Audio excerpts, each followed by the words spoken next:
Acura is precision crafted performance. We are the performance division of Honda, and we've been on a resurgence to rebuild the brand. And we started with the NSX, and we got heavily into the motorsport business. The next step is to bring back some of the performance variants that we've had in the lineup, which is the Type S. The TLX, the new MDX, they'll both come with a Type S variant. So the question is, what is the Type S?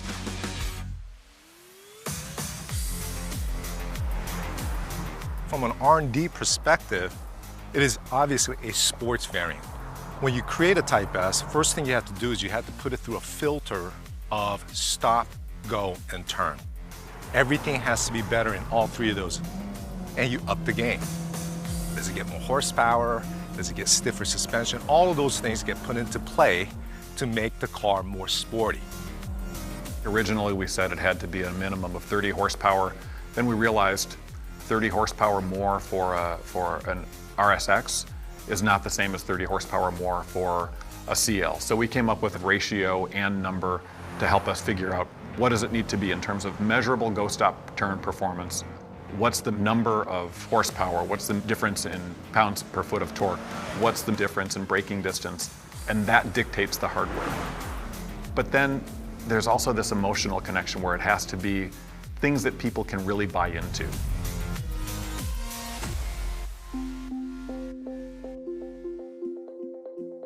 Type S.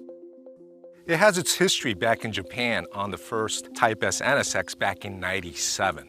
Unfortunately, that car never made it to the States. It stayed in Japan, but that's where the Type S logo and brand variant starts to come into play. Yeah, of course, we were completely aware of the Type S NSX. We knew what it was, we knew what the formula was for that, and we talked to the R&D team about that. We used it as a reference point because we wanted to understand how do the engineers at Honda Motor recognize the difference between Type R and Type S. Type S was never meant to be the same as Type R. It was meant to balance ride comfort with that handling. So you still had all the creature comforts, you could still have leather, you could still have all of the things that you loved about your Acura, but with more performance, more acceleration, more braking, better handling. So still maintaining go-stop turn performance at a better level than the standard cars, but without the compromises you have to make to get that Type R peak performance. In the end, we made our own decisions about what Type S would be for North America, which was the heart of the market. So the Type S is a sports variant that brings in the best of both worlds, the sporty aspects, as well as not losing the civility of driving a vehicle every day. So we decided to bring the Type S into the North American market. Did we go and just copy what the NSX Type S was about? To tell you the truth, no. We started with a program and a secret car called the ACR. As the '98 Accord Coupe was coming to the launch phase, there were a number of us who were thinking, we wanted to do more. So we proposed, well, let's make a one-off. Let's make a mule, let's make a prototype, let's make a show car. And so we decided to do that and got permission and get a little bit of budget and went way over budget in the end. But we made a car that looked even more aggressive and more sporty and had the performance to match. It became a tool for us to then consider what would we do with the next generation Acura CL. The ACR that Eric had overseen the build of in Ohio, the first time Eric put me behind the wheel of it, I didn't understand how he was setting me up. It took a little bit of time before I really understood that that was his vision for what would become Type S. It helped us all shape our perception of the kind of performance cars we wanted to build with Type S. Everything about it just helped us all crystallize our thoughts on how the car should feel. Not the measurements, not the quantifiables, but just the feel and the reaction and how you interact with it. But I was also now getting farther down the planning pipeline for the '01 Acura CL. Because we had showed the ACR and gotten so many people kind of jazzed about, wow, that's really awesome. It really goes 166 miles an hour. We'll take some of that goodness and we'll bake it into the CL. Well, at the time of the start of development for the Acura CL, second generation CL, we thought we only need a V6. So let's propose a V6 only lineup, an exclusive new development powertrain, new engine, higher output, and some other changes to define fundamentally for the first time the Type S. Very different than the NSX Type S that had debuted back in '97, which was basically taking things out to reduce weight. This time we were going to add more power and torque and tighten up the suspension and steering and so on to make it feel sportier.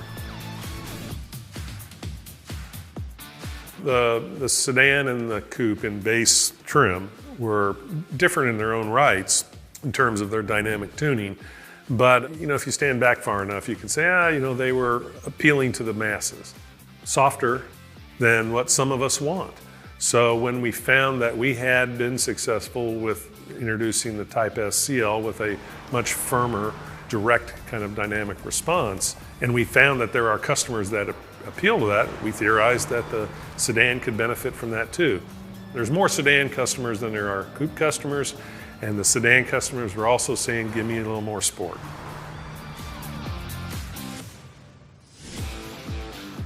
R&D in North America and the R&D in Japan, of course, were linked. Any goodness that we see coming from them, or vice versa, you're free to take it.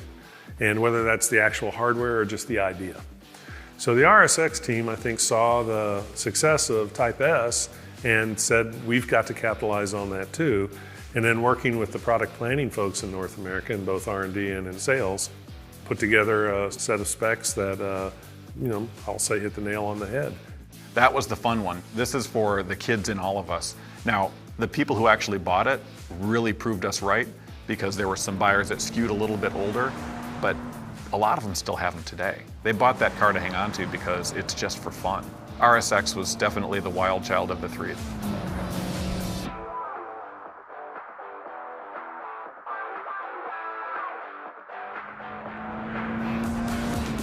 The '07 TL Type S. We started with a non-Type S, a mono grade, one engine, the carryover Type S engine at 260 horsepower, which was great. We had been able to make some improvements from the CL Type S to the '04 TL base. But we really wanted to do another Type S, so we had this 3.5 liter version of the engine with more torque and horsepower. The torque's the real problem when it comes to torque steer. It was still front wheel drive at this point, and we were quite challenged. We applied everything that we had done through research phases, and our know-how was poured into that car to make it a good car. We did the best we could, and we pushed it up to 286 horsepower. And I think since then, time has marched on, and we see that, we can go even farther, and we have. So Type S, where is it today? Obviously, we've built our heritage over the years. And today's Type S, like in this TLX, is gone through the same filter as the previous generation of stop, go, turn. It completes itself as a best of both worlds in terms of performance and amenities, but best of worlds based on today's world. The old saying of opportunity is where experience and good fortune meet. It's a little bit of that story. When we looked at the launch cadence, when we looked at the models that we could build Type S's from, we had to start with TLX. Having a performance sedan, which is where Acura came from, had to be the first shot out of the gate.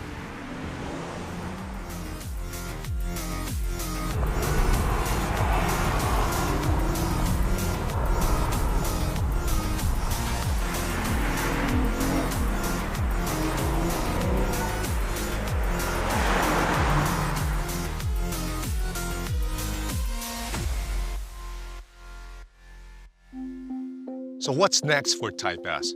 It's in our cars. Obviously, the next step is to bring them into our SUV. Which SUV?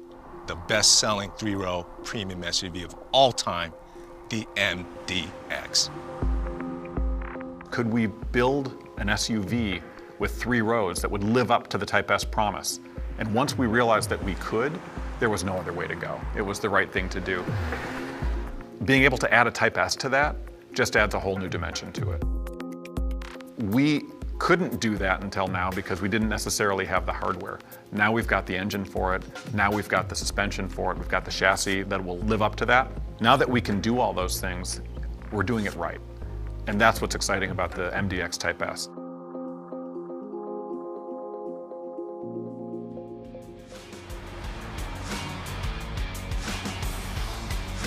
When we talked about Type S from its origins, we wanted it to be a little bit more real. Not just performance for those that could afford something astronomical. And we also wanted it to be homegrown.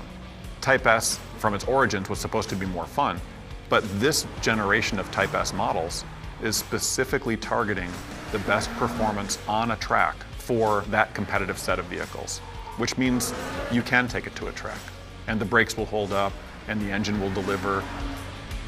The other part of it is we make it for ourselves. We didn't go buy some performance tuner and try to mold them to our way of thinking. It was always our own original concept of what can we do to make this the most of that car that we can make. Those are the things that I think make Type S special. So we talked quite a bit about Type S, where it comes from, the heritage, the DNA in the past, and how it represents itself in the new products like the TLX and the upcoming MDX. Type S is all about performance, and it is a big part of the precision-crafted performance narrative at Acura. And I can guarantee you, like in the past and now, it's going to be a big part of our future.